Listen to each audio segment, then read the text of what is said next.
Attorney, babalikan lang muna natin ang ating kasamahang si Joseph Morong na nariyan pa rin sa Senado. Joseph, itong 5-minute suspension ay para sa stipulation of documents. Tama ba, Joseph? Yes.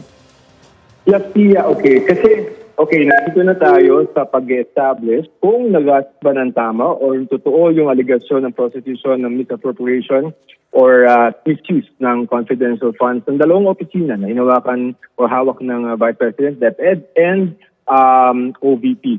Kasi Pia, tingnan mo 15 boxes yan of documents. Dun sa isang set pa lamang, 845 na acknowledgement receipts.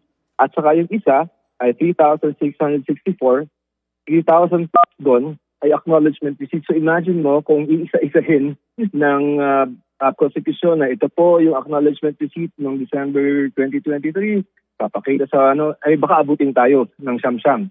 Ang gusto lang namang ipakita ngayon ng prosecution ay in those acknowledgement receipts, meron mga magpapatunay doon na hindi ginamit ng tama yung pera. For example, based on the articles of impeachment na sinumite ng House prosecution dito sa Senate Impeachment Court. I'll just give you an example kung ano yung sinasabi nila na allegedly ay hindi tamang paggamit ng pera ng OVP at DepEd. Meron daw umano na ginastos na 16 million pesos para sa mga safe house rentals lamang sa loob ng 11 days noong 2022. At ang lalabas doon sa audit ay 250,000 pesos ang binabayad nila doon sa rental ng safe house pa lamang. May isa pa, in 2023, nagpalabas daw ng 375 million itong si ang OVP at 112 for DepEd.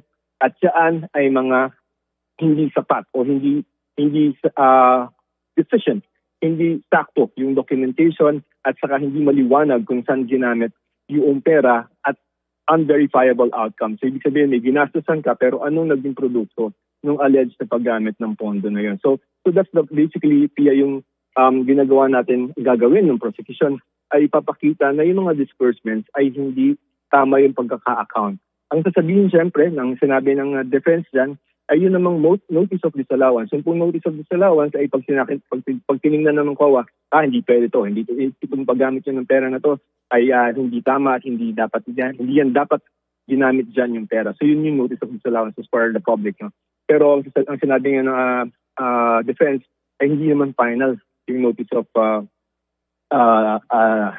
disallowance ng COA. So ito Pia ang ginagawa natin para lang mabilis nga tulad niya. Hello din kayo sana kesa naman isa-isahin natin ito ay mag-agree na tayo kung ano ba yung pareho lang naman tayo para mag-cut short tayo ng time.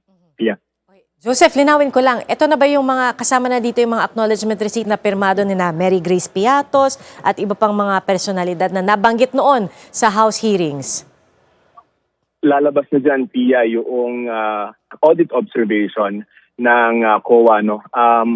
Pero dyan kasi makikita yung mga, familiar naman tayo sa liquidation. Na pag binigyan ka ng pera, pipirmahan mo yan. Pero based on the articles of impeachment na sinampa ng House prosecution, dun sa mga 36 na resibo na tiningnan ng mga handwriting analyst ay pare-pareho daw yung pumirma noong mga resibo na yun. So this is a sample population of the acknowledgement receipts sa hawak ng prosecution, yung 36 doon based on the handwriting analyst, parang pare-pareho yan. So nandyan na yung makikita natin itong sila Milky Sequia, Cocoy Villamin, Mary Grace Piatos, yan yung mga alleged na mga hindi totoong tao daw. Kasi ang sabi ng prosecution, pag tiningnan mo sa Philippine Statistics Authority, wala namang record na ipinanganak itong sila Mary Grace Piatos, Milky Sequia, sila Cocoy Villamin. So, dito na tayo. Ang nakapila para dito sa prosecution witness ay Mary Grace Piatos. Pero ang tanong, meron bang Mary Grace Piatos? But this is the heart and soul. Sulag nga na sa nitong sa attorney nitong kanina, ay ito na yung ebidensya. Kung may papakita ng prosecution na hindi ginamit ng tama yung pera ng OVP at ng DepEd. Alright. Yeah. At Joseph, habang ito nga ay nakikita natin sa ating live na kuha na yung mga miyembro ng depensa at miyembro ng prosekusyon ay talagang binubusisi nila lahat ng mga dokumento. Pero habang ginagawa nila yan, yung unang testigo na dapat sasalang sa araw na ito ay nariyan na. Nakaupo na siya sa witness stand, si Roderick Wamil. Wamil, yeah. Oo, siya yung former COA State Editor, di ba, Joseph? Yes, according to Atty. Tongol, siya nag-prepare noong mga liquidation report na nagpakita na may mga questionable na mga resibo doon sa ginamit ng mga pondo from the OVP and DepEd. Ready na siguro siya, pero siyempre yung mga papel na ipipresenta ng prosecution para kanyang i-testify to, para may pasok bilang ebidensya sa korte, ay inihanda pa. But yeah, siya yung una. Sabi nga nito, Atty. Tongol dito, kailangan ng pasensya, kasi medyo mabusisi ito. At dito pa lang sa presentasyon ng direct evidence sa prosecution ay mahipid na dapat to. Kumbaga masinsin yung paglalatag nila ng ebidensya doon sa alleged misappropriation and misuse of OVP.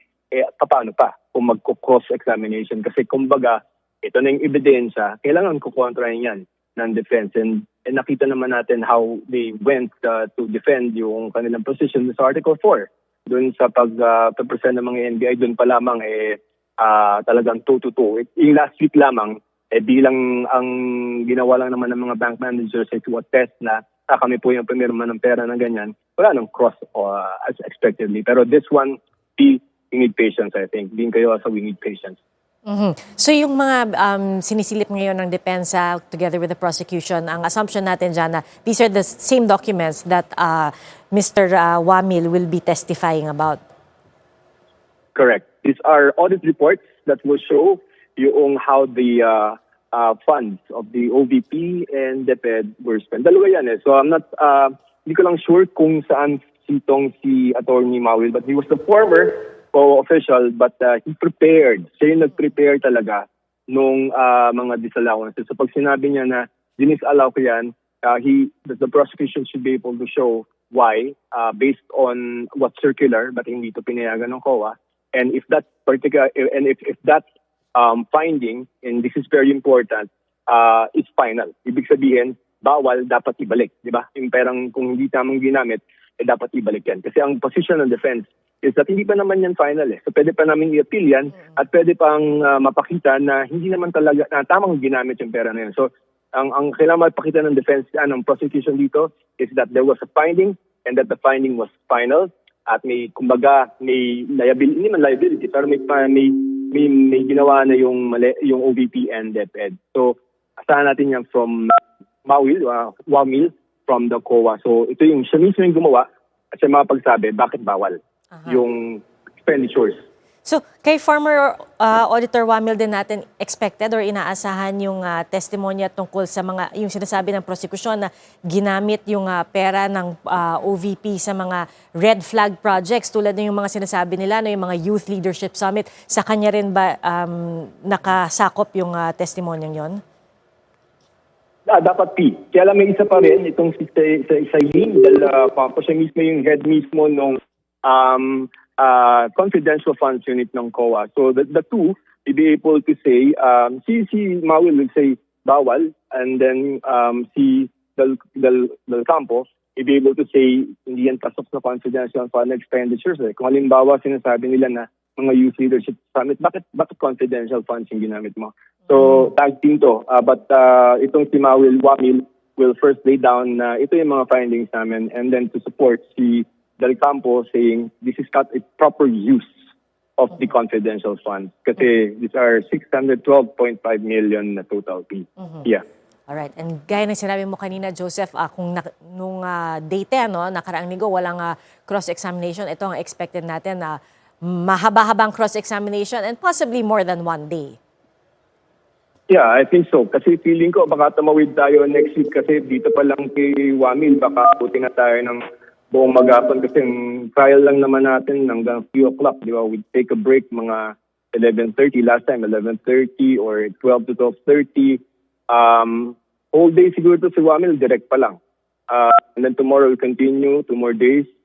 Siguro bukas pa tong si Del Campo kung hindi magiging mabusisi itong defense. But I expect na talagang toe-to-toe nga itong magiging pag-contest nitong defense dito sa abogado. If you notice, Pia, pagka medyo mabigat yung article, si Attorney Powa yung lumalabas for the defense. No? Oo. So ito yung magiging expectation na natin, Joseph, as the trial progresses na si Attorney Powa, mas madalas na siyang haharap for the defense. For Article 1, siya yung naharap dito. We don't know yet kung, siyempre, depende yan sa first configuration nila and yung decision nila. So, 4-1-3-2 tayo. Ang next ito, Pia, pero 32 days to, almost 1 month.